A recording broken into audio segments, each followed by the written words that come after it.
2, 3, 4.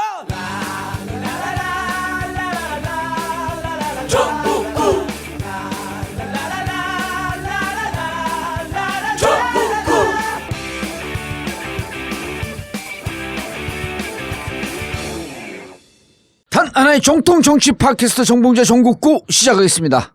자, 오늘 함께 하실 분 포터블 포털 최강 변호사. 안녕하세요, 최강욱입니다. 예. 자, 그리고 오늘 청담동 벙커에 처음 방문하신 A케이스 유민영 대표님 자리하셨습니다. 네, 안녕하세요. 유민영입니다. 예. 자, 두 번째로 제 친구가 출연했습니다. 예. 하나만 더 나오면 이제 다 나오는 거네. 제 누구? 친구 중에 사람들이 김경수? 알만한. 아니, 경수는 안 나왔죠, 한 번도. 정식으로 출연 안 했구나. 그때 그럼요. 문재인 후보 예. 수행만 했지. 그럼요. 그러네. 그 김경수 그분 컨텐츠가 그렇게 좋은데 우리 한 번도 못 모셨네.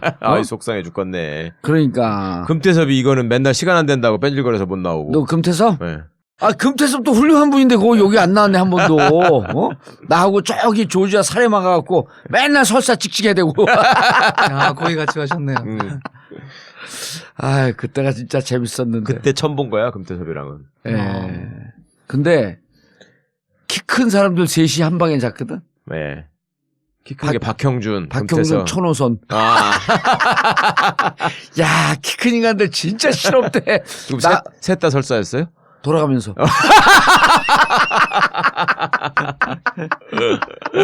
가다가 없어져. 그러면 잠시 대기하면 저쪽에 가고 이제 산속이니까. 그걸 2, 3일씩 돌아가면서. 야, 그래 이제 한 텐트에서 셋이 못 자. 키들이 크니까 쭈그리고 자야 되니까. 박영준은 이제 나하고 박영준, 차명진이 친구니까 우리 방에 가서 같이 잤지. 거기서. 야, 진짜 난 180 넘는 인간들 셋이 가는데 휘청한데 진짜 내 산에 올라가면 산을 내려가야 되잖아요. 키가 크면 무게중심이 위에 있잖아. 더 힘들죠. 내려갈 때 벌벌벌벌 떨어. 그러네. 예. 거기 가서 참. 아마 금태섭 나중에 잘 나가도 나하고 조지아 갔을 때 그 트라우마 때문에. 그분들도 한번 모셔야 되는데 그 훌륭한 분들을. 다 끌고 와야죠. 그러니까 부인이 훌륭하면 남편도 훌륭해지는 거야. 근데 이상하게 부인들이 훨씬 훌륭한 경향이 있어요. 그래요? 예. 두 분 다? 부인이 먼저 출연하는 것이 나을 것 같은데 본인들을 위해서도. 자, 잠깐 안내 말씀 듣고 넘어가겠습니다. 지난 2월에 이어서요. 또다시 세월호 참사 현장인 전남 진도 팽목항에 갑니다. 정봉주와 미래권력들, 카페 회원분들과 그리고 전국구 애청자분들이 함께하는 행사인데요. 4월 8일 토요일 당일치기로 다녀옵니다. 서울 지역은 광화문에서 아침 7시 30분에 출발하고요. 광주와 대구 그리고 부산에서도 모집해서 출발합니다. 세월호 희생자 중 9명이 아직도 미수습자로 남아있죠. 그 팽목항, 그 아픈 역사의 현장을 함께 방문하는 건데요. 그동안 혼자서는 도저히 여력이 없어서 못 다녀왔던 분들 혹은 또 다시 가보고 싶은 분들 격하게 환영합니다. 어느 지역에서 출발하시던 신청은요. 전국구 홈페이지인 imtv.or.kr imtv.or.kr 게시판이나 다음 카페 정봉주와 미래권력들 혹은 인터넷 검색창에서 세월호 가족 지킴이 홈페이지에서 신청해 주시기 바라겠습니다. 4월 8일 토요일 새벽 출발인데요. 서울, 부산, 광주, 대구에서 출발하는 거고요. 4월 초에 세월호가 인양이 되면 목적지는 팽목항이 아니라 목포 신항으로 목적지가 바뀔 수도 있는데 시간은 똑같이 걸립니다. 많은 관심 바라겠습니다. 그리고 벙커 대관 문의나 벙커 하우스 웨딩 문의 그리고 전국구 광고 문의는 02948-1519 02948-1519로 해주시기 바라겠습니다. 여성 여러분, 골반이 삐딱하면 허리가 아파요. 아랫배가 나와요. 골반이 바로 서야 건강도 아름다움도 바로 섭니다. 바디로직을 입으세요. 토크밴드의 입체적인 탄력이 틀어진 골반을 바로잡습니다. 간편하고 확실한 골반 교정 타이즈 바디로직. 삐딱한 남성 골반에도 역시 바디로직. 바디로직의 효과를 못 느끼셨다면 100% 환불해드립니다. 자세한 환불 조건은 홈페이지를 참조하세요. 모두가 건강하고 행복한 세상을 위한 나눔의 가치. 의료비 걱정 없는 건강하고 아름다운 사회를 위해 바디로직은 아름다운 재단과 함께합니다. 바디로직. 단 하나의 정통 정치 팟캐스트 정봉주의 전국구. 벌써 3년째를 맞이합니다. 최악의 정치 상황에서도 꾸준히 버틸 수 있었던 것은 바로 여러분들의 고마운 후원 덕분입니다. 여러분들의 후원으로 만들어지는 정봉주의 전국구. 전국구의 진정한 주인은 바로 청취자 여러분입니다. 전국구 후원 안내입니다. 팟빵 전국구 홈페이지 자발적 유료 배너를 클릭하시거나 정기 후원 1877-1828 1877-1828로 전화 주십시오. 여러분의 후원에 깊은 감사를 드립니다. 305호에 사시는 김희영 씨의 고민. 딸, 아침은 먹고 가야지. 안 돼요! 학교 늦어요! 어디 간단하고 건강한 아침밥 없나? 806호에 사시는 이미순 할머님의 고민. 어디 약 말고 건강에 좋은 음식 없나? 있습니다. 곡물 담은 선식 뿌리마켓이요. 포털 검색창에 뿌리마켓을 검색해보세요. 곡물 담은 선식은 45가지의 곡물, 야채, 과일, 수산물을 넣어 만들어 건강에 좋고 바쁜 직장인, 학생, 다이어트가 필요한 분 식사 대용으로 드실 수 있어 좋고 아이들과 어르신들의 간식으로 드실 수 있어 좋습니다. 포털 검색창에 뿌리마켓을 검색하세요. 풍성교 2017년 새해 선서. 하나, 풍성교를 통해 머리가 났다는 주장을 절대 신뢰한다. 둘, 눈팅만 하지 말고 풍성교를 즉시 실천한다. 셋, 반드시 풍성해진다. 풍성교 실천하여 젊은 자신감 되찾아오자.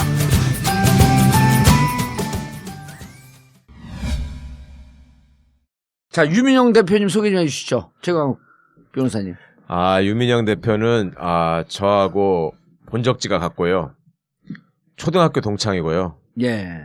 그다음에 청와대 춘추관장을 역임하시고 지난번 대선 때 안철수 캠프의 대변인을 역임하시고. 예. 그것 때문에 우리 이거 방송 딱 끊으면 어떡하지? 아니 뭐 그럴 리는 없고 애초에 유민영 대표가 이제 정치권 사람들하고 인연을 맺게 된 거는 우리 김근태 의장님의 연설 동지로서. 예, 글 쓰는 사람이었습니다. 그때 저도 좀 보고 그랬잖아요. 왜요, 선배님 잘 알죠. 근데 나는 그 방에 가면 있었는데 하도 말을 안 해갖고 우린 말 안 하는 사람들 일단 컨텐츠가 없다고 보거든. 일단 말을 안 하더라고. 우리는 말 많은 사람을 컨텐츠가 없다고 보는데. 왜 정봉주 선배를 찾았냐면 선거가 시작됐는데 아무도 선거를 잘하는 사람이 없는 거예요. 다 운동만 해가지고. 근데 누가 정시진을 데려와라 이런 거예요. 그래서 정시진은 또 누구야? 그 당시에 그 전민영 운동할 때 가명이었다 그러더라고요. 그래서 선배 와서 쫙 선거를 이렇게 가이드를 쫙 회장이 처음 출마하셨을 때 96년에 쫙 하는데 선배가 한번 쫙 휩쓸고 가니까 선거는 저렇게 하는구나. 왜냐면 낯가림들이 심하잖아요. 지나가는 사람들하고 악수도 못해. 네, 그렇죠. 김은태 의장이 더더욱 이러고 인사하는 거예요. 그럼 이제 우리는 출마를 했었으니까. 그때가 시의원 출마하신 다음이니까. 그렇죠. 네. 시의원 출마했었고 그리고 또 우리는 모든 문제 전문가냐. 일단 그리고 이제 내가 가서 하니까 임무영. 예, 맞습니다. 무영이도 이제 또 아주 이게 좀 재능이 뛰어난 친구고. 네. 그렇게 해갖고 그때 선거 해갖고 완샷에 바로 당선됐죠. 예, 바로 그렇죠, 처음 바로. 되셨습니다. 네. 김은태 의장님이. 한 번도 안 떨어지지 않았나? 떨어졌다. 마지막에 이명박 때. 네. 그렇지. 18대 때. 2008년도에. 뉴타운으로 뉴타운 열풍. 뉴타운 때. 그리고 나는 뉴타운 공약을 끝까지 안 받았거든요. 네. 김근태 의장도 뉴타운 공약을 받았어요. 그래요? 했죠. 뉴타운 공약. 그때는 제가 없었습니다. 뉴타운 공약을 했고 떨어지고 난 다음에 참으로 부끄러운 짓을 했다 하고 반성을 하셨지. 이게 떨어질 그 국회의원 돼서 일을 해야 되겠다는 욕심으로 저 잘못된 공약을 받았다고 나중에 이제 반성을 하셨지. 나는 그게 뭐 중요한지도 모르고 일단 글을 안 보는 것도 그때는 무척 도움이 돼요. 너도 나도 뉴타운 공약을 해야 되더라고. 끝까지 안 했지. 자, 연설 전문가예요? 연설문. 메시지도 보고 전략도 보고 그렇습니다. 참 독특한 전문가야. 내 방송에서 한번 만났거든요. 네. SBS에서. 예. 야, 근데 노영희 변호사가 그렇다니까 거기도 대놓고 돌직구야. 아니 말씀을 잘 못하게 생겼는데 말씀 참 잘하시네. 어떻게 생긴 사람이 말씀을 잘하게 생긴 사람이야? 정청래처럼 얼굴 크고 입이 삐쭉 나와야 되나? 자, 지금 후보들이 메시지를 막 던져요.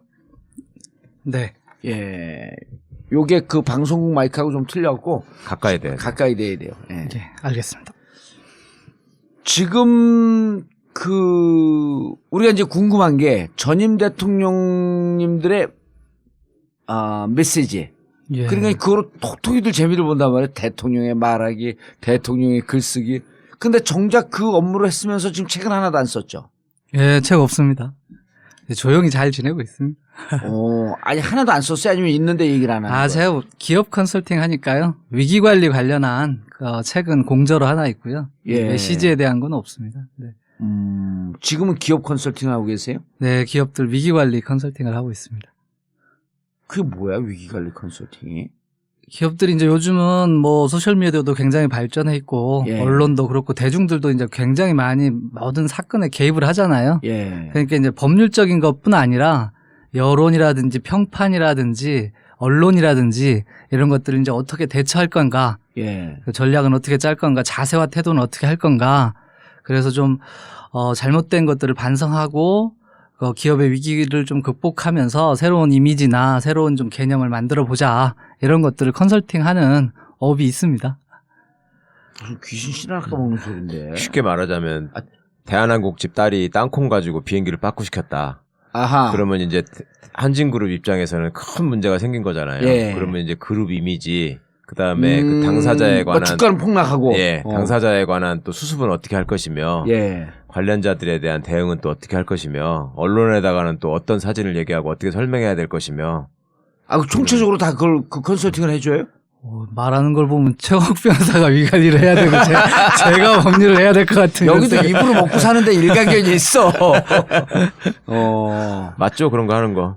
예, 뭐 그런 컨설팅을 해주고요. 예. 같이 들어가서 대응도 하고 그렇습니다. 변호사가 아닌데?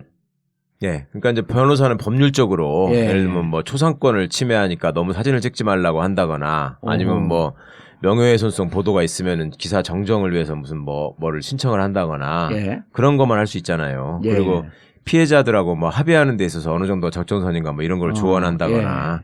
근데 이제 그거 외에 사실상 뭐 변호사가 기자들 만나가지고 이 부분은 이렇게 설명하지 못할 거 아니에요. 그런 것들을 다 공백을 메꿔주는 거죠. 그리고 이제 전략을 짤 때 법정에서 이기는 걸로만 전략을 짜면 이거 이제 뭐 사실을 사과하는 거에 대해서는 변호사들은 기본적으로 부인하는 입장이니까. 그렇죠. 왜냐하면 없다. 법률적 판단에서 불리하게 작동할 수가 있으니까.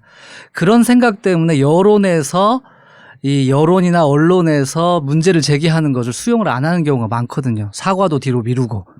그럼 여론이 더 안 좋아져서 법률 재판을 할 때도 불리한 상황을 오히려 만들어버리는 상황도 있는 거거든요. 예. 그렇기 때문에 변호사는 변호사대로, 저희 같은 사람은 저희 같은 사람들대로 또 대로 위기에 대한 컨설팅이 필요하고 그렇습니다. 네. 예전에 그 삼성 태안 앞바다 기름 유출 사건 때 근 한 60일 만에 사과를 하잖아요. 예. 그 잘못된 사과였거든. 진정성 없는 사과. 예.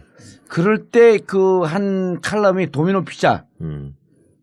도미노 피자가 배달을 했는데 쓰레기 같은 피자가 온 거예요. 그렇습니다. 그래갖고 누가 사진을 찍어갖고 올렸어요. 네. 그러니까 도미노 피자 회장이 직접 사과를 해. 즉시. 네네. 그러면서 홈페이지에다 뭘 만들어 놓냐면 도미노 피자의 피자가 딜리버리 배달이 됐는데 마음에 들지 않는 것을 신고하는 센터를 만들어놔요. 네. 그 사진 찍어갖고 오면 네. 거기서 공개를 해. 우리 도미노 피자는 이렇게 형편없습니다. 그러면서 자기들 부정적인 요소를 다 공개를 해버려요. 그리고 이것을 이렇게 개선하겠습니다. 예. 즉각적으로 하고 선제적으로 하고 동영상이나 사람들이 동영상을 통해서 보니까 바로 소셜미디어 동영상을 통해서 하고 자기들 잘못된 걸 막 공개를 해버려. 그런 과정을 통해서 제품과 브랜드와 기업의 이미지를 관리하게 되는 거죠. 그래서 도미노 피자가 매출 확 올랐어요. 그거 하면서 그러면서 완전 새로운 차원의 마케팅이네. 예, 태안반도 그 기름 유출 사건의 사과와 도미노의 사과를 비교하면서 썼는데 그럼 우리 유 대표가 그 글 쓴 거예요. 근데 그거 보고 감동을 했는데.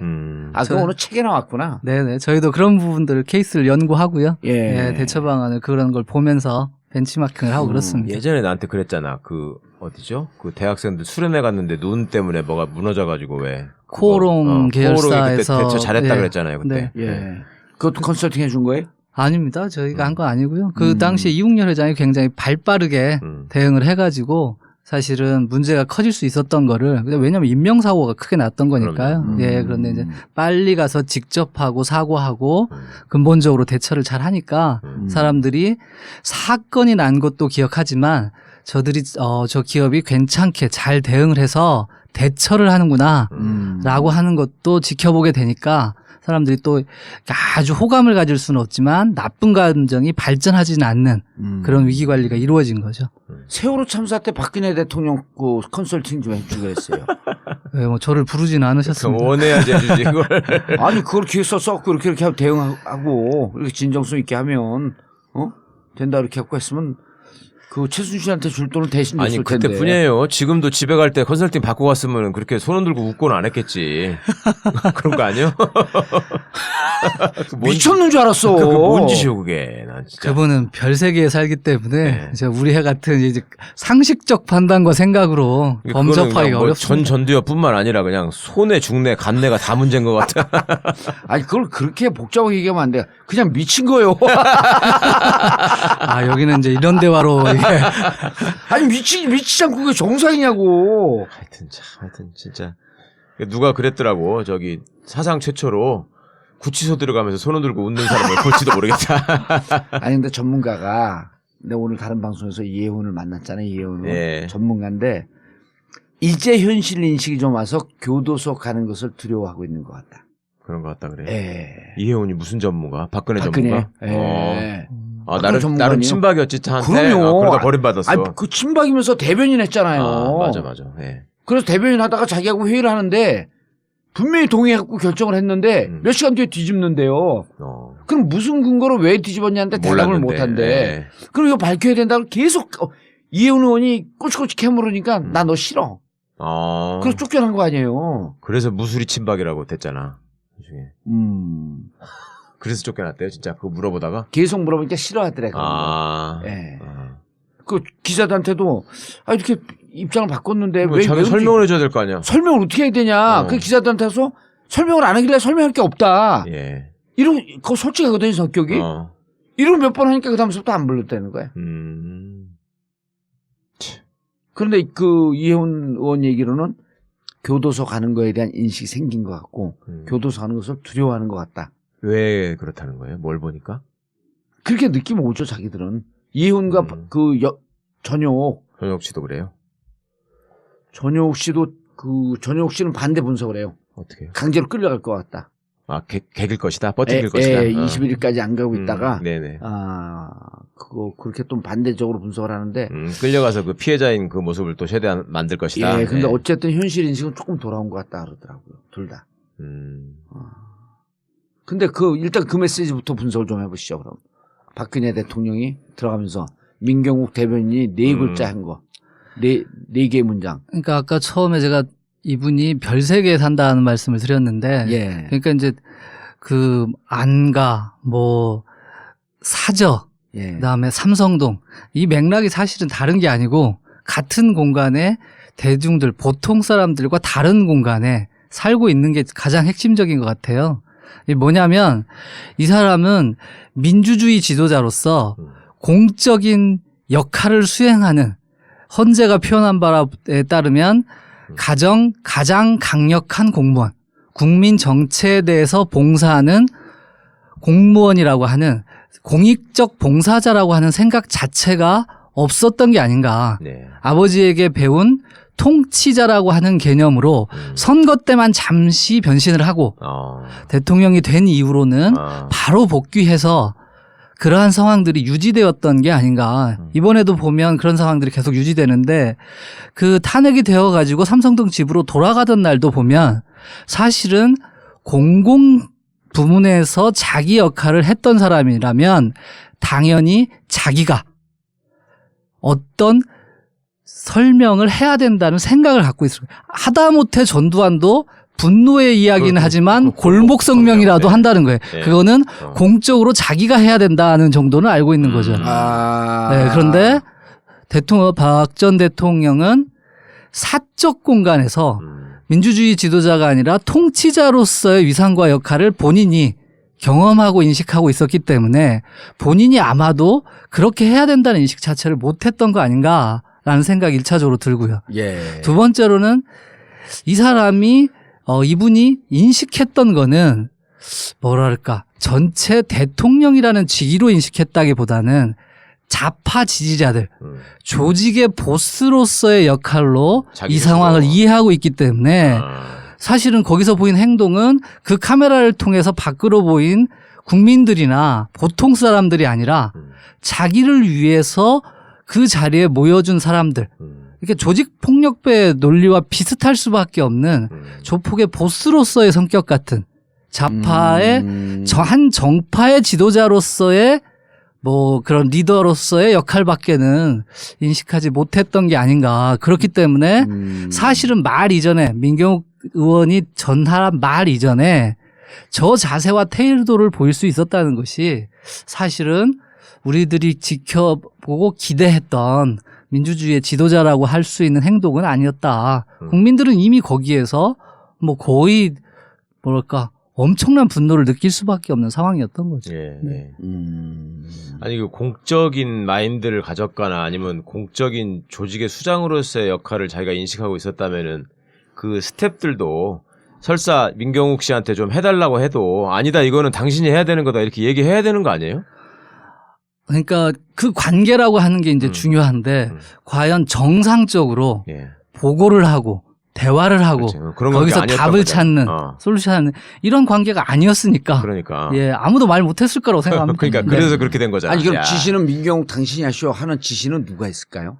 그거는 이제 뭐 어떤 합의가 이루어졌는지는 저희가 알 수는 없고요. 예. 다만 그 메시지를 통해서 이렇게 볼 수 있다는 그 팀들은 예. 사실은 이제 그 팀들은 거의 공적 섹터가 아니니까 그렇죠. 그 팀들은 자기들끼리는 암묵적으로 이렇게 해도 되겠구나 라고 생각한 게 아닐까라는 생각도 들고 거기에 도열을 했던 참모들의 경우에는 의원들. 좌파의 수장을 모시는 거기 때문에 거기도 또 이 사람들도 로얄티를 증명하는 게 중요한 거지 그 로얄티를 증명하는 게 자기의 생명력을 유지하는 거지 국민이 대다수 국민이 어떻게 보느냐 탄핵에 지지했던 국민이 어떻게 보느냐라는 건 또 이 사람들도 별 관심이 없는 이런 요소일 수가 있으니까 그러니까 집단적으로 저런 행동이 일어나는 거죠. 우리 집 공주가 하여튼 집에 오는데 머슴들이 줄 서가지고 이렇게 딱 인사하는 거고 머슴 중에 이제 야 네가 원래 말하는 담당 머슴이니까 네가 가서 해.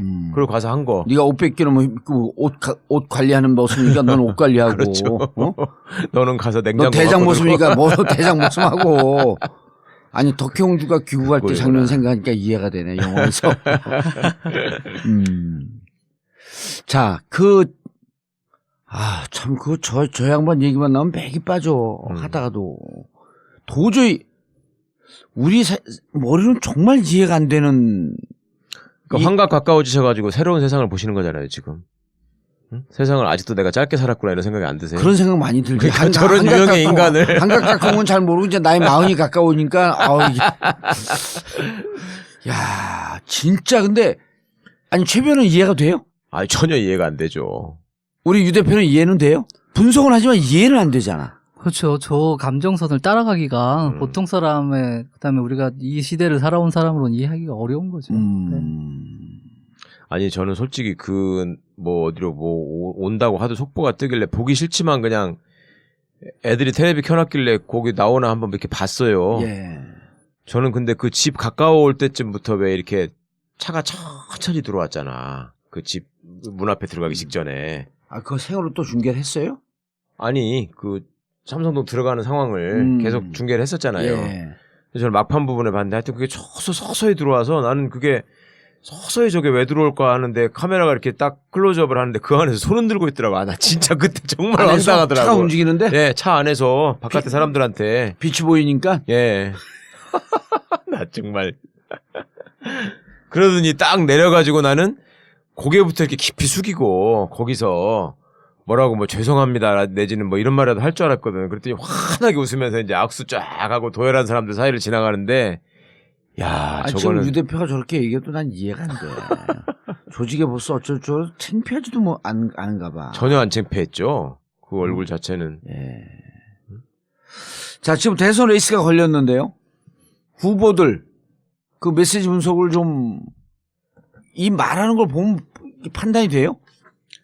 저희들은 이제 말과 글을 연구하는 거니까요. 그리고 이제 저 안에 어떤 캐릭터와 스토리가 메시지가 있는지, 그래서 이제 저 사람은 어떤 전략적 구조를 갖고 있는지 이런 것들 열심히 들여다봅니다. 일단 그 안철수 2012년에 안철수 캠프에 대변인을 했습니다. 했죠. 왜냐면 그때 GT 계열이 많이 들어갔죠. 예, 많이 들어갔습니다. 박영숙 전 부총재도 가서 그 좌장으로 도와줬고요. 그분도 이제 그 재단이라든지 사회 활동을 할 때 이제 그 밖에서 그런 활동들을 지원하셨던 것 같고요. 박선수 의원이라든지 뭐 이렇게 GT계가 광범위하게 있었다고 봅니다. 지금 우리 유 대표는 그 안철수 쪽은 완전히 끊어진 건가요?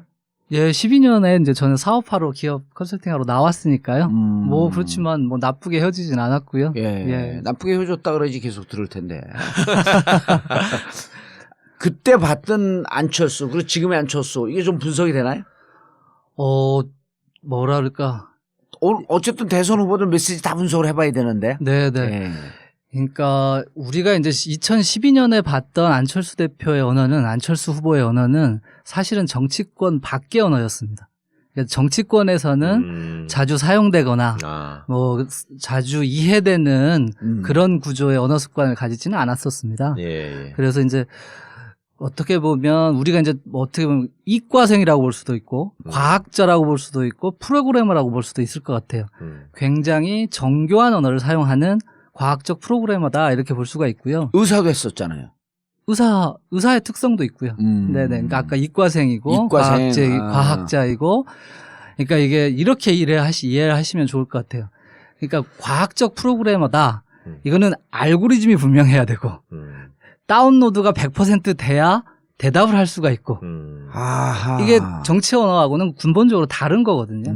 이제 요 영역이 하나 있었고, 위치에 있던 포지션이 새로운 사람, 새로운 시대, 새로운 기대라고 하는 새로움이라고 하는 것을 거의 전적으로 가지고 있는 영역에 안철수 대표가 존재했었기 때문에 그 다음에 그분의 새로운 기대. 예, 그래서 새로움이라고 하는 포지션을 프레임을 거의 다 먹고 있었기 때문에 그 다음에 이제 본인이 교과서에 나올 만한 그런 IT 세계에 있어서의 충분한 자수성가한 경험과 스토리. 위인전에 나오는 이런 것들이 있었기 때문에 2012년에는 그 새로움이라는 포지션 그리고 과학적인 프로그래머로서의 언어와 글을 사용하는 이런 존재감들이 확실하게 있었던 거고요. 다만 이제 이게 선거가 진행되는 과정에서 이렇게 대중들이 사용하는 아니면 정치가 근본적으로 사용하는 그런 언어들과 충돌하는 경험과 충돌하는 뭐 그런 사건들이 많이 벌어지게 되는 거죠. 네. 그리고 이제 지금 그렇게 재미없는 얘기를 재밌게 하네. 저 지금 재미없다고 욕하시는 거죠? 아니 그렇게 재미없을 얘기를 재밌게 하신다고. 우리 나 SBS에서 봤을 때도 깜짝 놀랐어. 그러니까 2017년에 안철수 대표는 그런데 이제 요 근래 보면 오피니언 리더를 중심으로 해서는 안철수 대표를 독립해서 띄워놓고 보면 메시지라든지 정책이라든지 글과 말 언어가 굉장히 진화했다는 평가를 많이 받습니다. 요 근래에도 TV 토론이라든지 나가서 굉장히 정련된 언어를 사용하는 게 맞고요. 근데 문제는 세력과의 불일치인 거예요.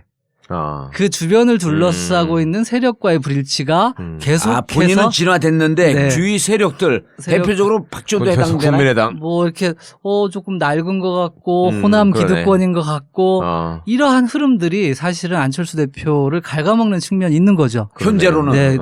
그래서 제일 중요한 포지션의 이동은 뭐냐면 새로움이라는 거를 잃어버린 거예요. 그냥 정치권의 원오브 댐 여러 명 중에 한 명으로서의 위치를 확보하게 돼버리니까 굉장히 좋은 글과 말과 생각을 진화시켜 나가고 있는데 순발력도 굉장히 아까 100% 다운로드 안 돼도 예, 이제 굉장히 예. 개헌이라든지 이런 것에 대해서 굉장히 곧바로 쳐버리는 이런 순발력까지 발휘가 순발력도 되는데 있고 이제 그걸 조금 더 그 공격적으로 얘기하면 대충 뻥치는 것도 이제 좀 늘었고. 제가 뭐라고 말씀드려야 될지 모르겠어요. 그런데 이 세력과의 불일치와 새로움이라고 하는 것을 잃어버린 기존 기성정치인의 한 사람으로 표현이 되니까 사실은 설득력을 이렇게 지금 조금 좋게 말하고 정확하게 말하고 시대에 맞게 의미 있게 말해도 이게 전파도 안 되고 신뢰도도 조금 떨어지는 이런 과정들이 벌어지고 있다고 볼 수가 있겠습니다. 구체적으로 그런 표현이나 뭐 이런 거를 예시해 줄 수 있나요? 아니 이번에 이제 당장에 며칠 전에 보면 3당이 그러니까 개헌합의했을 때 누구야 저기까지 국민의당까지 자신이 포함되어 있는 국민의당까지 그렇죠. 포함을 해서 저기를 했을 때 거기에 사용된 그 단어나 추상적인 언어가 중요한 게 아니라 굉장히 순식간에 빨리 그 개헌을 반대한다는 입장을 발표하는 거잖아요. 그 입장을 반대한다. 네네. 그러니까 이게 말이라고 하는 걸 우리가 막 띄어서 텍스트로 해석하다 보면 사실은 정확하게 해석이 안 되는 경우가 많고요. 그 순간에는 그 순발력 있게 철학과 원칙을 가지고 나는 이건 절대 동의할 수가 없어 라는 판단을 해내는 능력이 메시지 능력이라고 볼 수가 있는데 그런 측면에서 많이 진화한 건 사실입니다. 세력과의 불일치 저걸 어떻게 극복을 해요 그러면? 그런 극복에 대한 아이디어도 떠요? 지금으로서 극복되기가 어려운 거고요. 그러니까 스스로 포지티브하게 뭐 문재인 대표나 안희정 지사를 이길 수가 없고 어떻게 보면 합종연행의 위치에서 그러니까 반문 아니면 반안희정의 흐름으로 뭐랄까 타고 올라가는 구도 안에 있기 때문에 지금은 뭐 한두 번의 기회가 있을 수는 있겠습니다만 12년 선거하고는 전혀 다른 맥락에서 선거를 치르고 있다고 볼 수가 있겠습니다. 고전을 하고 있다. 고전은 뭐 많이 하고 있는 거죠. 뭐 이게 상실감도 있을 수가 있고요. 12년과 17년이 다르니까. 네. 그리고 이제 합당도 했다가 창당도 했다가 이런 과정들이 있었으니까. 그렇지만 정치적으로 맷집이 좋아졌다. 단련됐다. 내공이 좀 쌓였다. 이거는 뭐 분명한 사실이라고 봐야 될 것 같습니다. 그러니까 2012년에는 어떤 새 시대를 상징하는 인물로 딱 포지셔닝도 확실하게 돼 있고 본인이 그거를 그 이미지로 주도하면서 밀고 나갈 수가 있었는데 그렇죠. 지금은 그게 안 된다는 거잖아요. 네, 지금은 개인적인 개인기나 개인적 캐릭터 메시지 이런 건 다 성장한 건 사실이지만 성장 업그레이드 됐는데 배경과 조건이 다르기 때문에 새정치라고 하는 이미지를 세팅을 못 하고 있는 거네. 네, 그 부분을 놓치거나 상실한 게 가장 큰 아픔이죠. 자, 우리가 친한 분들 좀 한번 물어봐야죠. 우리가 좋아하고 친한 분들 있잖아. 홍준표, 김진태 이런 인간들. 홍준표와 김진태하고 싸워가지고 막 김진태 지지자들이 홍준표 행사장에 난입하고 막 그랬더만. 걔는 나하고 뭐 급이 안 된다느니 막 홍준표가 이래가지고. 둘이 섹시해요. 1위, 2위야. 그 홍준표, 김진태가? 그럼요. 자유한국당 후보로서 그렇구나. 1위. 자유한국당 지지자들 중에서 압도적으로 1위가 한 10% 후반대 홍준표가 나오고요. 2등이 김진태예요. 한 5% 이제 한 3분의 1밖에 안 되는데 아주 가파르게 올라가고 있어요. 내 이런 데이터 어떻게 하는 줄 알아요? 이것저것 방송하면서 주소들은 아니 그러면 그렇게 숱하게 나오는 저 조경태나 그 불쌍해서 어떻게? 조경태 5위예요. 조경태가요? 그러면 그 6위 안에 들어가 일단. 3등은 누구예요? 그럼 3등? 그건 모르지. 다 그걸 내가 알 수는 없으니까. 일단 관심적 인물들. 조경태는 분석 안 했죠? 예, 할 필요는 없을 것 같습니다. 진짜 할 게 따로 있지. 그래도 재미는 있거든. 아니 조경태 분석보다 허경영 분석이 더 중요하지 차라리. 허경영 분석해봤어요? 거기 별 3개라서요. 네. 저희가 거기까지 하면 이제. 홍준표, 김진태 분석 안 해봤죠 아직? 아니죠. 김진태는 스트리트 우파, 거리 우파. 그 다음에 이번에 거리 집회를 통해서 단련된 그들의 언어와 충성도. 그러니까 아스팔트에다가 호소하는 얘기. 그러니까 어떻게 보면 새로운 유형의 우파인 거거든요. 그리고 이게 욕도 하고 뭔가 막 거리에서 자기들 마음대로 소리를 질러대면서 뭐 카타르시스를 느꼈던 뭐 아니면 반대파라고 하는 게 뭔지를 느꼈던 이런 것의 흐름들을 반영하고 있는 뭐 김진태는 명확하게 시대적인 하나의 뭐랄까 부분적 언어를 사용하고 있는 거라고 볼 수 있습니다. 더 확장할 필요도 없이 자기 지지자들한테만 딱 꽂히는. 예, 거기는 뭐 다른 사람이 관심이 있을 리가 없고요. 예, 그것이 그 재미가 클 거고 그리고 어떻게 보면 서울대 선배 후배야 거가? 선배죠. 저보다 3년 선배. 알아요 개인적으로? 전혀 몰랐어요. 그 동기들도 김진태가 인지 몰랐다는 거예요. 제가 많이 물어봤는데 학교 다닐 때는 별로 존재감이 없이 그냥 조용히 있으면서 어떻게 보면 빨리 시험 돼가지고 나는 이 환경을 극복해야 된다 뭐 이런 걸로 그냥 조용히 살았던 몇 사람이고 기예요? 연수원 18기일 거예요. 그럼 정성호하고 동기네? 그렇죠. 시험도 빨리 됐어요. 그러니까 그런데 정성호, 이재명 다 동기네? 그러네요. 예, 맞아. 이재명 시장이 종기라고 했었죠. 전혀. 그런데 하여튼 그리고 그 학교 다닐 때 무슨 뭐 그렇게 뭐 그럼 학부 때 된 거예요? 4학년 때 된 거죠. 오호. 꼴통스러운 발언을 한 것도 아니고 아하. 그렇다고 해서 뭐 운동권이었던 건 당연히 아니지만 그때서 뭐 운동하는 친구들을 비난했다거나 뭐 이런 것도 전혀 아닌데 그리고 사회생활하고 검사생활 할 때도 그때 또 꼴통짓을 한 것도 아니에요. 아하. 그리고 지가 스스로 낙검수 팬이었다고 했잖아 또. 그래요? 의원 출마 그거 모르세요?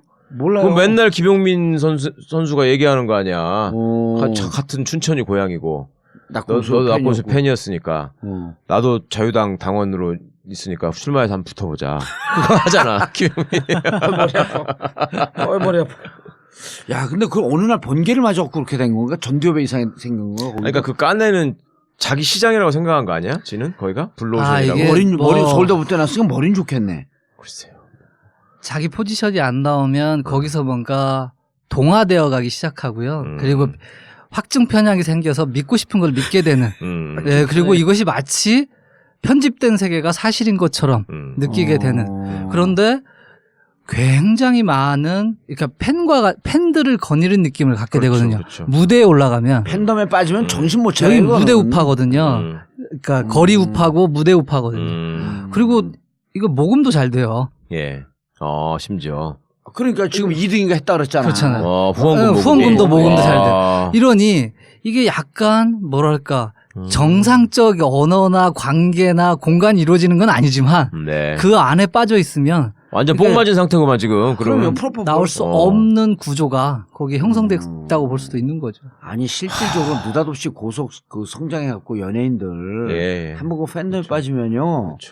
진짜 정신 못 차리고 2, 3년 뒤에 이제 그 거품 빠지잖아요. 그때 우울증 오면서 자살하는 거예요. 그러겠어요 정말. 심각하다니까. 아니 근데 조금만 정치적인 식견이 있다면 김진태가 스스로 봐도 대통령이 되기는 어렵잖아. 지가 봐도. 그러면 그 다음 국회의원 선거나 무슨 단체장 선거를 노려야 되는데 그 어디를 가? TK에 가서 출마할 수 있다면 모르겠지만 아니 춘천에서 나오면 떨어지죠 이제 2020년에. 아니 그러니까요. 그렇다고 해서 서울에서 나오겠어요. 그런데 제가 보기엔 제가 유 대표 얘기를 받아갖고 또 우리가 정치인 아니야. 딱 보면은 절대로 자기는 떨어진다라고 하는 상상을 할 수 있는 여건이 아닌 거예요. 지금은 완전히 그냥 뽕에 도취돼가지고. 그러니까 춘천에서 자기 사무실 앞에서 10,000명이 모여서 촛불 집회하면서 그 김진태 사퇴하라고 하는데 그 양반이 보기에는 저런 건 조작된 움직임이고 조직된 움직임이고 저건 모종의 배우가 있고 시민들의 자발적인 뜻은 자기를 원하고 있다라고 하는 확증 편향이 있는 거죠. 자기는 정의로운 투쟁이라고 생각할 거고. 그렇죠. 이 빨갱이들을 향해서. 그리고 자기를 비판하는 사람은 자기를 억압하고 탄압하는 사람일 뿐이고. 그리고 자기가 만나는 사람들은 다 자기를 칭찬하고. 정의로운 사람들이고. 그리고 막 돈도 막 들어오고. 이런 상황들 안에 빠져 있다고 볼 수가 있겠습니다. 근데 김진태 얘기 오래 하니까 좀 부끄럽긴 하다 우리가. 부끄럽기도 하고 저는 그 사람 인생이 불쌍하네요. 그것도 나중에 어느 상황에서든지 웃고 손 흔들 놈이네 그러면. 2020년에 떨어지면 이제 그때 정신을 차리죠. 떨어지면. 떨어지면. 이게 아니었나 보다. 그 부분도 있고 지금 이제 거리에 나오신 분들 여기 이제 또 평범한 사람들도 사실 있거든요. 여기 또 그들만의 새로운 박탈감 그리고 우리들이 믿고 따라왔던 시대가 저렇게 무너지고 더 뭔가 젊은 친구들이 아니면 다른 친구들이 아니면 저 좌파 친구들이 우리가 가진 모든 것을 빼앗아 버릴지도 모른다는 불안감과 위기감 이런 것들과 결합되어 있는 것이어서 뭐 이런 얘기 하기는 싫지만 분석하고 연구해서 또 그 저 흐름들을 어떻게 할 것인가에 대한 이야기는 할 수밖에 없는 거죠. 그렇네요. 네. 예. 알겠습니다. 그 얘기 할 수밖에 없는데 꽤 슬퍼 보여요. 그 암만 슬퍼도 광고는 좀 듣고 넘어가겠습니다. 네. 자자자 주목! 외식 경영 프랜차이즈 혁신부문 대상 1년 만에 53개 지점 오픈 프랜차이즈계의 새로운 신화 순대곱창 전골 전문 브랜드 순고비네 순고비네가 성공할 수밖에 없는 이유 하나 10년간의 노하우로 우리의 맛을 낸 순대곱창 전골 둘 흉내낼 수 없는 독창적인 브랜드 셋 부담 없는 경제적인 창업 비용 창업에 관심은 있는데 막막하신 분들 고민하지 말고 연락주세요. 창업 문의는 051-555-6611 네이버나 다음 검색창에 순고비네를 검색하세요. 박근혜 대통령 탄핵안이 국회에서 통과될 때 세월호 가족들은 통곡을 하며 주저앉았습니다. 아이를 가슴에 묻고 거리로 나서 싸워봤던 지난 3년의 세월이 통곡과 한으로 스쳐 지나갔습니다. 지금까지 가족들의 손을 잡아준 분들 고맙고도 또 고맙습니다. 여러분의 도움으로 함께 살아왔습니다. 마지막까지 가족들의 손을 잡아주세요. 인터넷 검색창에 세월호 가족지킴이를 검색하세요. 여러분 한 분 한 분의 고마운 관심과 후원으로 가족들이 버텨나가고 있습니다. 세월호 가족지킴이.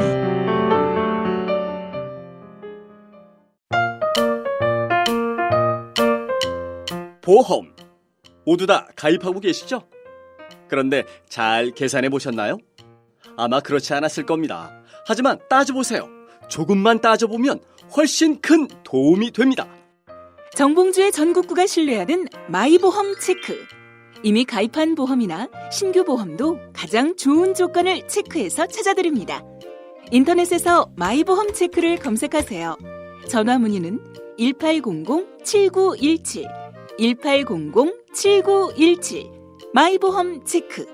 간단하지만 재테크의 첫걸음입니다.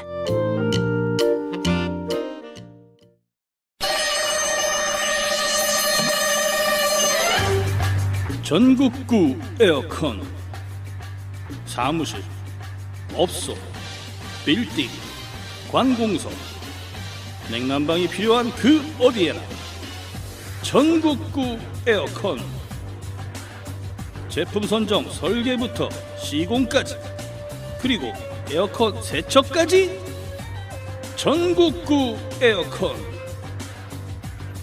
031-403-2331 031-403-2331 검색창에서 전국구 에어컨을 검색해주세요.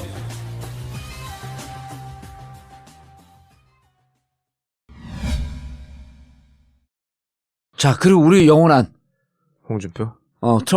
트럼프 홍. 럭비공 형님.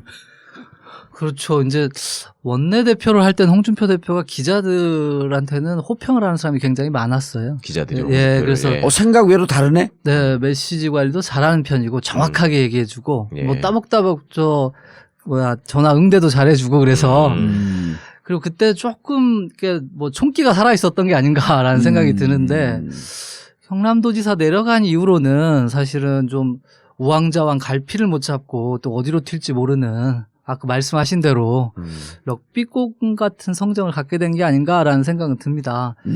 다만 이분이 사용하는 프레임과 갈라치기와 전략은 뭐랄까 워딩, 전형적인 이분이 쓰는 말과 글은 전형적으로 뭐 이렇게 8, 90년대 정치인들이 쓰던 아니면 이 뭐 민주화 투쟁하고 독재 투쟁하고 그때 말미에 그런 것들을 경험하고 배웠던 사람들이 약간 포퓰리즘 같은 것도 좀 배워서 사용하는 전형적인 구시대 정치의 언어. 네. 그런데 되게 쉽고 빠르고 간명해서 뭔가 좀 동화되는 한편이 동화되는 이런 측면의 뭐 이렇게 특성은 있는 것 같아요. 중독성도 있어요, 그 말이. 중독성도 일부 있습니다. 네.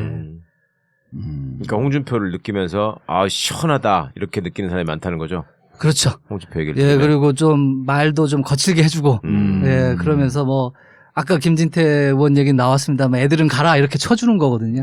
예, 그러니까 이제 알로 보고 아예 자기가 게임이 안 되는 이런 것에 그러니까 위치 잡기, 프레임 잡기, 뭐 갈라치기 이런 것에 아주 굉장히 능숙한 예, 글과 말의 습관을 가지고 있다고 볼 수는 있겠습니다. 나름 그거는 좀 타고난 면이 있는 거네요, 그러니까. 연구도 해요? 타고난 면이 있는 것 같아요. 그 자기 경험이 그런 것들에서 굉장히 숙련된 측면도 있는 것 같고요. 또 하나는 이제 언어적 습관을 보면 애들은 제 애들 저런 이렇게 대화를 하는 걸 보면 무시하는 측면이 있는 거죠. 그렇죠. 자신이 배운 정치의 경험이라고 하는 건 이미 굉장히 월등하고 훌륭하면서 저 친구들이 하고 있는 건 차원이 다르다라고 하는 뭐 그런 표현이라고 볼 수 있겠습니다. 니들이 개맛을 알아 뭐 이거구만. 그러니까 나는 당대표도 다 해봤고 벌써 선수가 얼마고 도지사도 했고 했는데 그래서 대중들이 어떤 언어를 원하고 정치인한테 어떤 발언을 환호하는지를 나는 이미 안다. 이런 거예요. 그렇기 때문에 사실은 지금 포지션으로 보면 뭐 지지자들은 김진태 의원이 많을지 모르지만 네. 포지션과 전국적 지지율로 보면 금방 자기 위치를 차지하잖아요. 황교안 대신. 홍준표가. 네네. 그런 것들을 보면 정치적으로는 굉장히 숙련돼 있고 자기가 어느 위치에서 어느 표현들을 해야 된다 이런 거는 뭐 굉장히 훈련된 정치인이죠. 네. 근데 이제 타 지지자들 보통 사람들이 보기에는 전 뭐야? 뭐 저렇게 무례하고 네, 이렇게 그렇죠. 뭐 좀 상식적이지 않고 뭐 저런 식으로 정치를 해? 예. 라는 의문을 갖게 되는데 1차적으로 홍준표 지사는 지금 거기까지 신경 쓸 틈은 없을 겁니다. 그 자유한국당 내부에서도 그런 말이 나오지 않았어요? 무슨 품위가 없고 뭐 어떻다는 얘기를 친박 쪽에서 하지 않았어요? 아, 저기가 그 얘기를 했죠. 그 윤창중. 아, 윤창중이가 그랬다. 맞아. 지가 남 걱정할 때 아니지, 야, 윤창중은. 진짜로 똥 묻은 개가 겨 묻은 게 나무란 거네. 근데 이제 탄핵 반대 국민 행동을 했던 거리 우파들은 그 정치 언어가 또 불편한 거죠. 홍준표식의 언어가. 그러니까 협상도 하고 타협도 하고 뭐 둘러치기도 하고 패기도 하고 하는 이 언어가 그 당시에 홍준표 씨는 이제 홍준표 지사는 주류 언어라고 생각하고 경험을 갖고 있는 건데 이제 이 거리에 나왔던 이 우파의 분노와 격렬한 분노와 투쟁의 언어를 가진 사람들은 저거는 좀 또 우습게 보이는 자기와 다르게 보이는 측면도 또 있을 겁니다. 약간 사이비 같고 회색 분자 같고 그렇게도 느껴질 수 있어요. 양아치류로 보이겠지. 걔들이 볼 때. 자기들은 투사인데. 왜냐하면 홍 지사가 약간 거리를 둔 것처럼 그렇죠. 이제 얘기를 하면서 가르치려고 하니까 양박이라고 했잖아요. 양박, 양아치 그러니까 친박. 기분이 팍 나빠버리는 거죠. 거리에 스트리트 우파들이. 그럴 수 있는 거죠. 네. 김진태는 우리 편 같은데 저거는 옆에서 훈수를 두는 것도 아니고 저 야부작거리고 깐족. 그렇게 느끼겠네요, 진짜.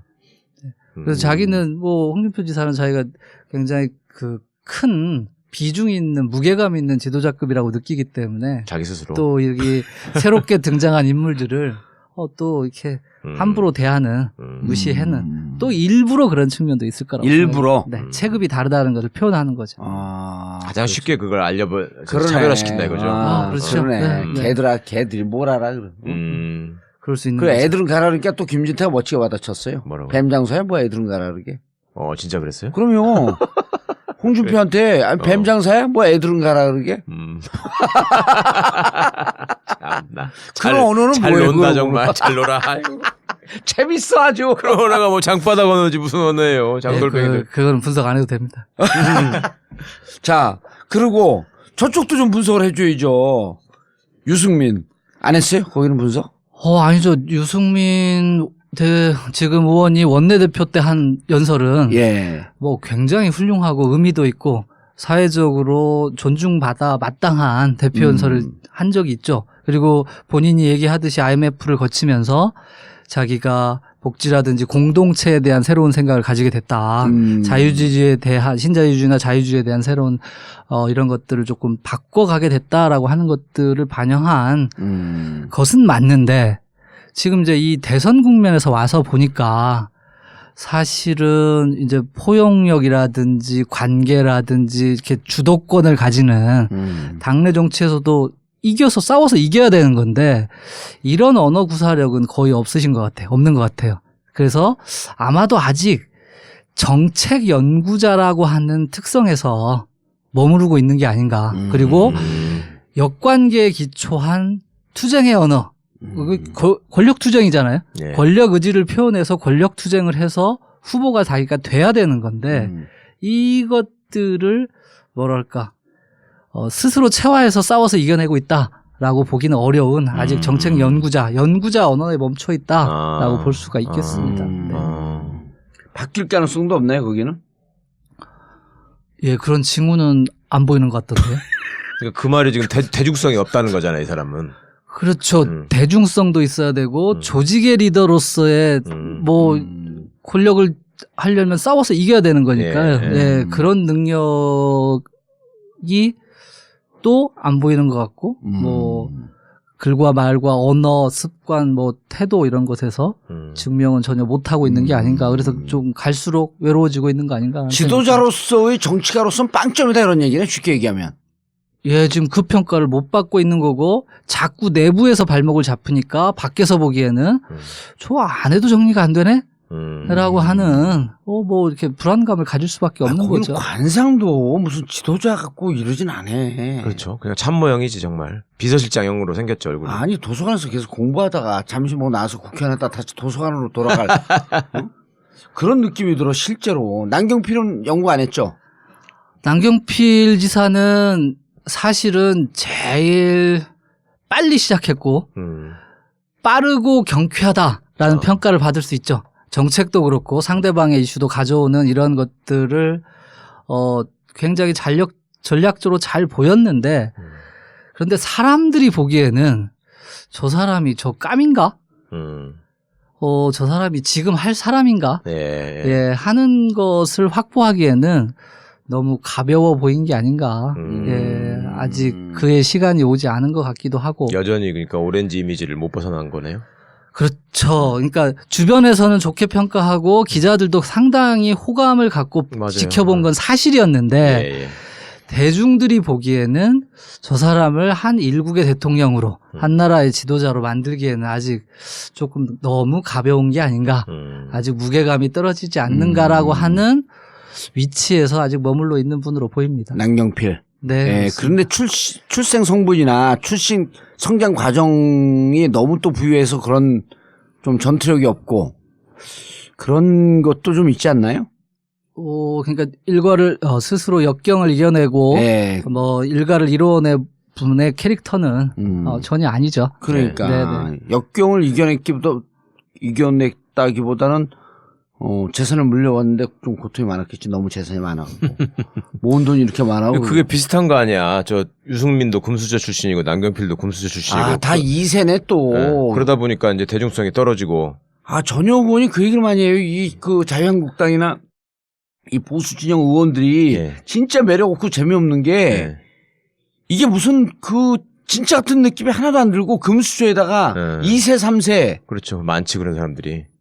전진석도 그렇고 전혀 매력이 없다는 거예요. 정우택도 그렇고 김세연 뭐 2세들이 많잖아 지금. 저희가 그러니까 기업 컨설팅을 하고 이제 위기 관리할 때는 오너십 이제 주인들의 연구를 많이 하는데 자기 그 오너들의 연구를 많이 하는데 이런 거 이제 2세 3세로 갈수록 실패를 경험해 보지 않은 사람들의 특성이 잘 나타납니다. 네, 그래서 유승민 의원도 그렇고 남경필 의원도 그렇고 살아가면서 보통 사람들이 겪었던 그런 슬픔, 눈물, 아픔, 역경 이런 것들을 잘 이해하지 못하는 사람이 아닌가라는 관찰이 가능한 분들입니다. 이제 민주당 후보들을 좀 분석을 해봐야지. 민주가 잘못 나오면 큰일인데 지금 대선 국면인데. 좀 좋은 얘기만 해줘야 되지 않나? 그런 게 어딨어요. 냉정하게 해줘야지. 네, 이제 뭐 민주당 경선이 본선에 가까운 선거니까 되게 뭐 이렇게 잘 지켜봐야 되는 분들인 것 같아요. 그러니까 문재인 대표를 먼저 문재인 전 대표, 지금 문재인 후보를 말씀드리기 전에 이제 이분이 택해 있는 조건은 1등이라는 겁니다. 대세론의 영역하에 있기 때문에 사실은 전략적으로도 캠페인을 하다 보면 이렇게 전략적 모호성이라든지 또 광범위하게 이쪽도 포괄을 해야 되고 저쪽도 포함해야 되고 하는 그런 이제 불가피한 요소들이 있다는 전제 하에서 예. 사실은 살펴볼 필요가 있는 것 같아요. 근데 이제 문재인 대표의 언어는 뭐랄까 건조한 또는 담백한 법률가의 언어적 구조를 가지고 있습니다. 예, 그래서 법률가로서 굉장히 훈련되고 단련되었기 때문에 상당히 그 부분에 있어서는 정확하고 구체적이며 담백한. 근데 사람들이 보기엔 때로는 조금 건조하기도 한, 재미없기도 한 예. 이런 요소들을 갖고 있다고 볼 수가 있습니다. 그런데 때로는 재미없는 게 아니라 늘 재미없지 않아요? 지금은 이제 요즘 화면을 보면 예. 만약에 문 대표에 대한 편견이나 인식 없이 화면을 본다면 가장 좋은 모습으로 등장하고 있는 것은 사실이죠. 네. 왜 그림도 좋고 왜냐하면 1등이라는 팀은 가장 좋은 스케줄과 가장 좋은 위치와 좋은 카메라의 그 앵글 샷을 지켜볼 수밖에 없는 그런 힘들을 가지고 있는 거기 때문에 사실은 그런 측면이 있고 2012년에서 2017년으로 넘어오는 문재인 대표의 변화는 물론 있습니다. 2012년에는 한국 정치에서 볼 수 없었던 아까 말씀 담백하면서도 품위 있는 자세와 태도를 가진 리더라고 하는 측면이 굉장히 중요합니다. 노 대통령이 돌아가셨을 때 보였던 의젓한 예. 그러니까 그때 뜬 거지 사실. 네, 그렇죠. 대한민국 남자들이 갖지 못했던 마초적 특성이 아니라 의젓하고 품위도 있으면서 그러면서 그 사건들을 헤쳐나가고 상대방이라고 하더라도 존중하는 자세와 태도를 가진 그러면서 이렇게 요청에 의해서 나온 모양을 갖고 있었기 때문에 2011년에 문재인 대표는 굉장히 또 호조권 속에서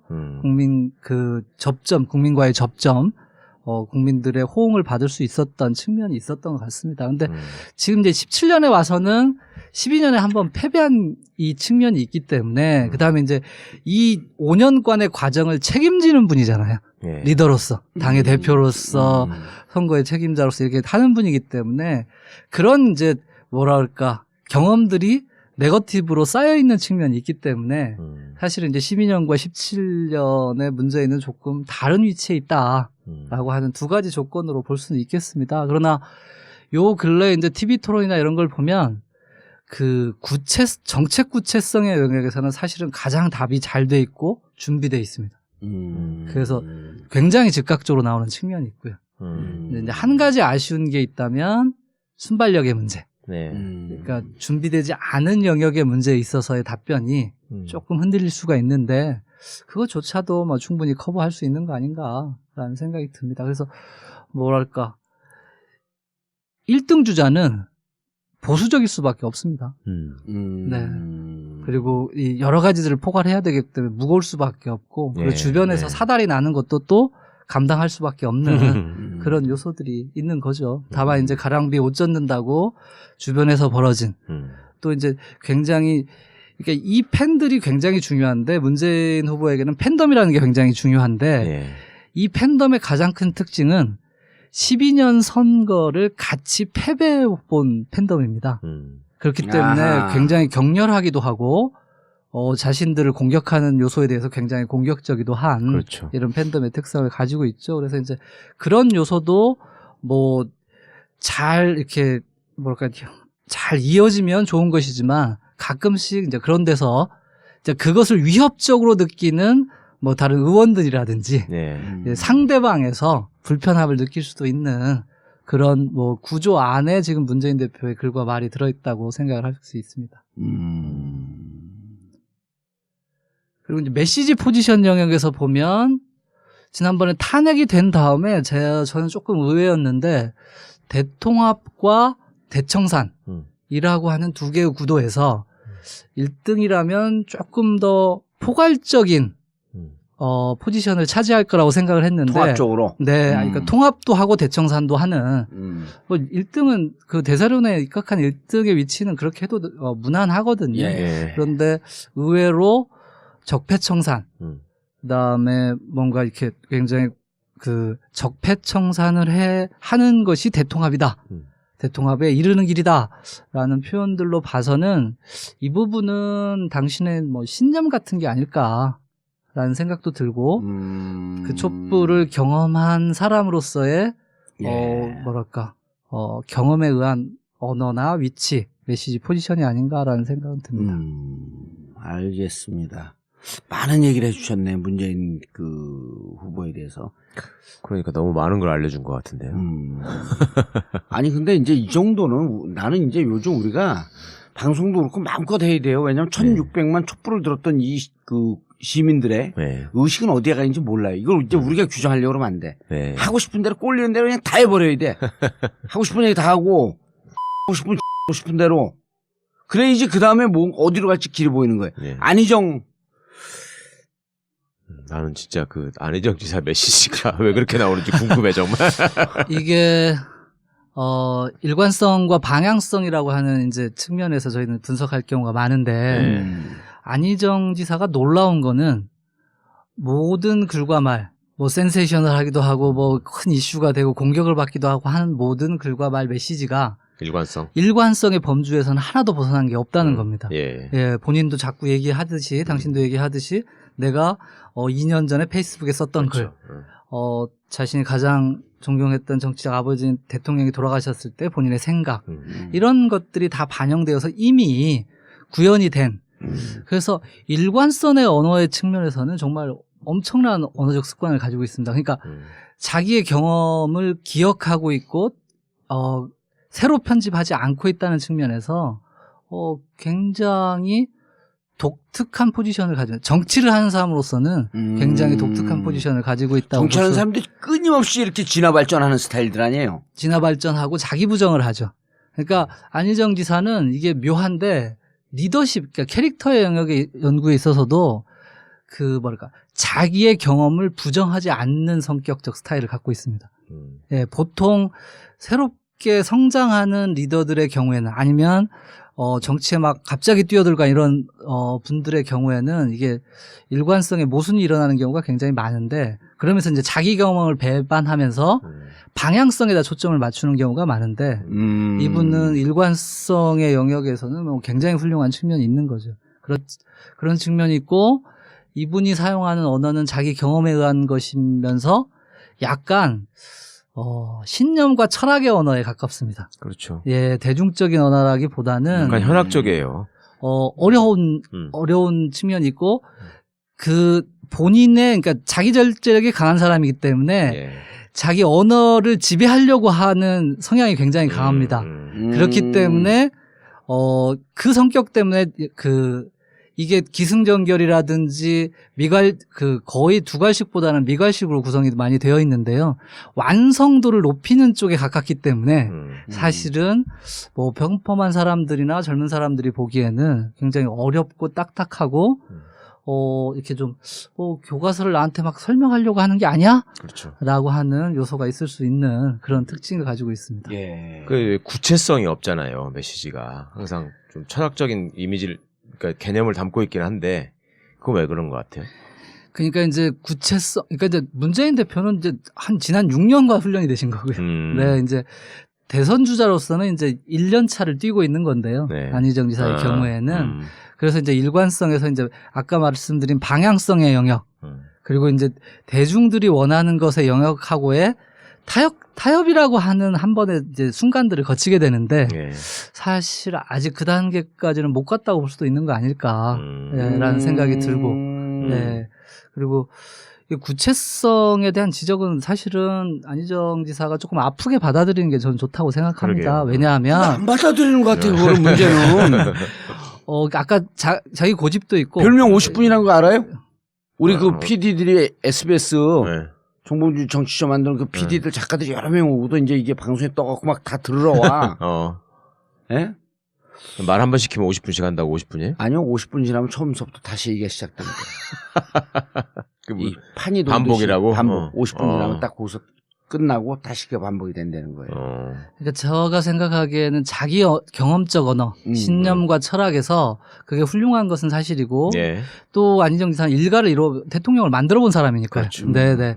그런 측면들은 높게 평가받아야 하지만 지금 이제 대통령 후보로서 새로운 시험대의 선거니까 그리고 그 선택을 하는 사람은 자신이 아니라 대중이고 보통 사람들이고 그렇죠. 그렇다고 하면 이분들과의 타협, 뭐 관계 맺기, 연결하기라고 하는 새로운 과제를 실천할 수 있어야 진정한 도약이 이루어지는 게 아닌가. 그렇게 보면 그 안희정 지사의 경쟁 상대는 시간이죠. 누구나 진화를 하게 되는데. 네. 근데 안 받아들이면. 난 안 받아들이는 것 같아. 우리 여기 와서 또 얘기를 하고 가고 2달 뒤에 얘기를 또 다른 데서 이렇게 인터뷰를 했거든요. 그 2달이라고 하는 시간이 지났는데도 거의 똑같은 것 같아. 그러니까 이제 아까 캐릭터라든지 자신의 신념의 언어인데 대중과 충돌하는 지점이 있는 게 아닌가라고 하는 건 문제인 거고요. 네. 그런데 후발주자로서 요 3달 동안에 사실은 대통합 안희정이라고 하는 프레임을 선취했다는 거는 또 그 성과지. 그거는 굉장한 성과인 건 맞습니다. 그런데 시간이 없다는 거죠. 예. 그렇죠. 한두 번 실패하면서 진화할 시간. 이 부분이 그러니까 제일 큰 제가 보기엔 적이라고 볼 수가 있는 거고요. 안 지사가 그것을 극복해낸다면 운도 운이지만 그것을 극복해낼 수 있느냐 없느냐가 또 관전 포인트가 아닐까라는 생각도 듭니다. 극복하면은 확 발전할 수가 있고 그게 극복이 안 되면 지금보다도 못해질 수가 있겠네. 발전력이라고 하는 건 높을 수밖에 없습니다. 왜냐하면 자기 체화 정도가 높기 때문에. 예. 이게 자기 언어기 때문에 자기 태도이기 때문에 발전하면 훅 치고 가는 맛이 있죠. 빵 터지고 이런 맛이 있는데 본인이 못하면 못하는 거죠. 그건 캠프가 대신할 수 없는 영역이죠. 네. 본인의 역량으로 다 귀착이 돼버리겠네. 맞습니다. 근데 어떨 것 같아요? 본인만이 알겠죠.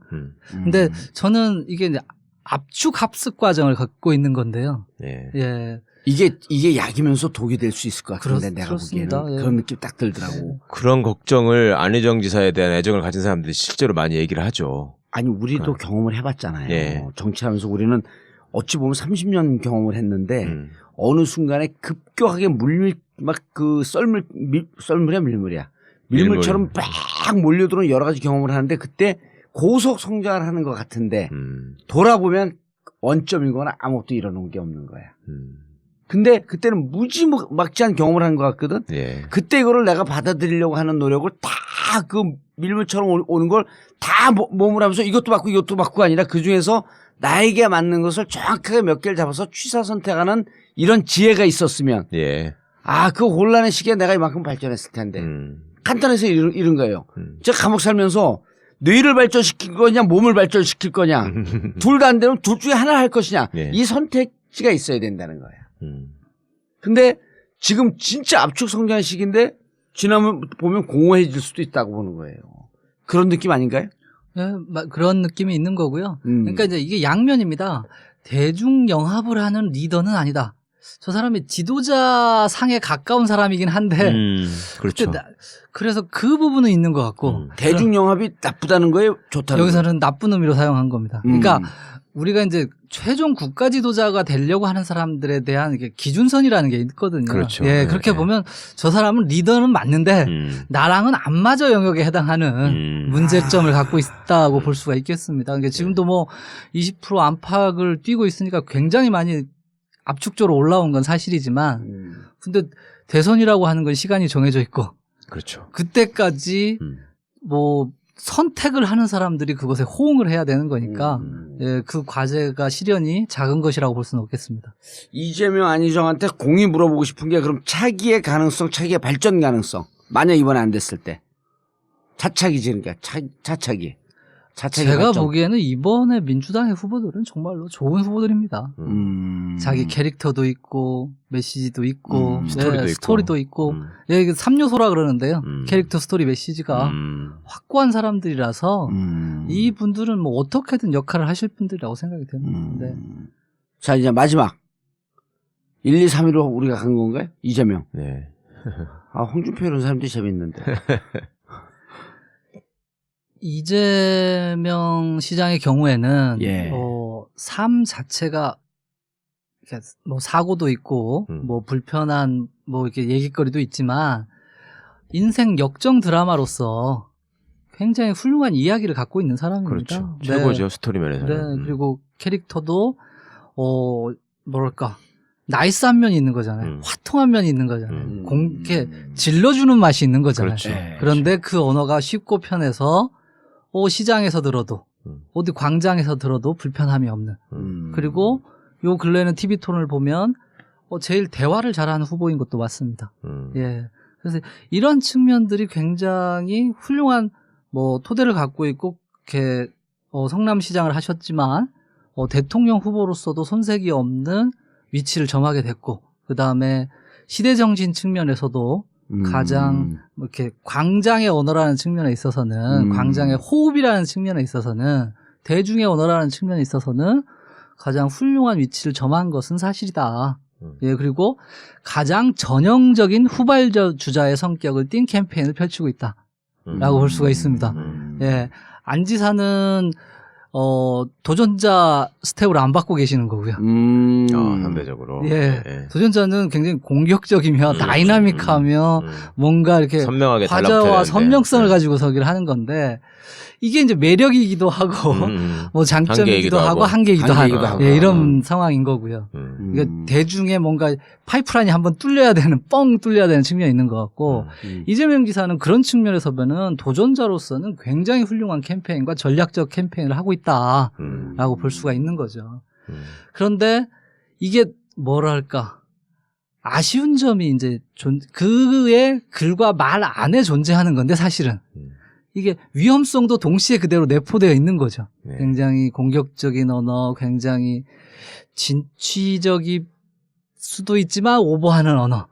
예, 그리고 사실은 이렇게 땅을 이렇게 뭐랄까 얼마씩 띄어서 나눠준다든지 하는 게 국가 최동 지도자로서 저 사람에게 내 금고를 맡겨볼까? 내 살림살이를 맡겨볼까? 국가의 최종 책임을 맡겨볼까라고 하는 신뢰성의 문제에 있어서는 사실은 국민들이 조금 불안한. 예, 우리가 함께 촛불에서 호흡했던 분들, 격정적으로 시대를 살아가고자 하는 젊은 친구들의 경우에는 이런 호흡들이 맞을 수 있는데 전반적인 세대와 성별과 계층을 아우르는 뭔가 안정감, 국가 최종 지도자로서의 신뢰감 이런 측면에서는 아직은 거기까지 진화한 것은 아니다라고 볼 수가 있겠습니다.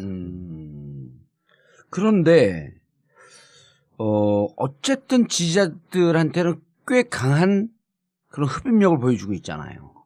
예, 그러니까 집단 행동, 그러니까 조직력이라고 하는 건 굉장히 중요할 수밖에 없는데 예, 그런 측면에서 그 팀들이 또 굉장히 분명하고 확실하게 충성도를 가지고 똘똘 뭉쳐서 한 팀으로 움직이고 있다라고 하는 것은 명백한 사실인 것 같고요. 그 흐름을 타고 있는 것도 사실이죠. 그렇지만 이제 확장성의 영역과 뭐랄까 최종 신뢰도의 영역으로 가면 약간 좀 점수가 떨어지는 그런 요소는 아직 있는 것 같습니다. 지도자의 언어로 봤을 때 그럼 이재명, 안희정 둘을 좀 섞어놨으면 좋겠는데. 이게 이제 안 섞이나요? 이번 선거가 묘한 거는 정치 과정과 인수 과정과 국정 운영 과정이 합쳐 있는 선거입니다.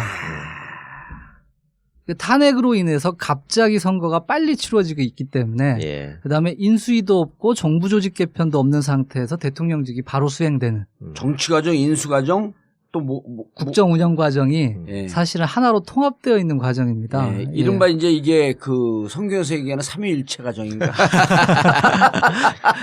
그렇기 때문에 이게 뭐랄까 묘한 측면들이 다 있는 거고요. 그리고 다 부족한 측면이 있을 수밖에 없는 선거입니다.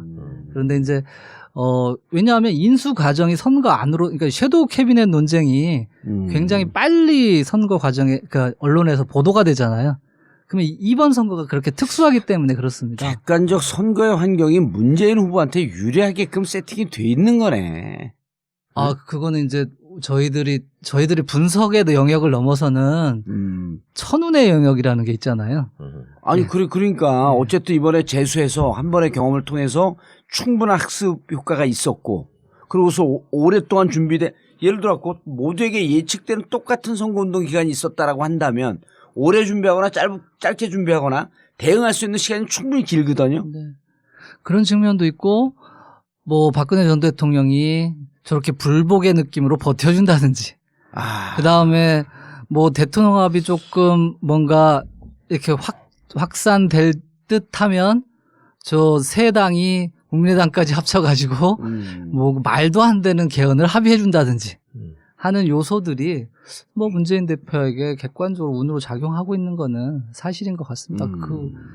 네, 이거는 뭐 저희들이 전략적으로 뭐 분석할 수 있는 내용은 아니지만 그것도 문재인 대표가 갖고 있는 굉장히 중요한 힘 중에 하나죠. 아니, 최변 나는 그런 느낌이 들 그때 2009년도에 노무현 대통령께서 서거하셨을 때 보여줬던 그 장례식장에서 연결식장에서 보여줬던 그 문재인 지금 후보의 그 이런 태도, 그다음에 봉화마을에 그때 당시 한나라당 대표들이 왔을 때 항의하면서 막 쫓아낼 때 그 차 안에 올라타고 사과하는 모습들 이런 것 때문에 사실 국민들에게 인상이 아주 강렬하게 각인된 거거든요. 그렇죠. 그거로 빡 뜬 거예요.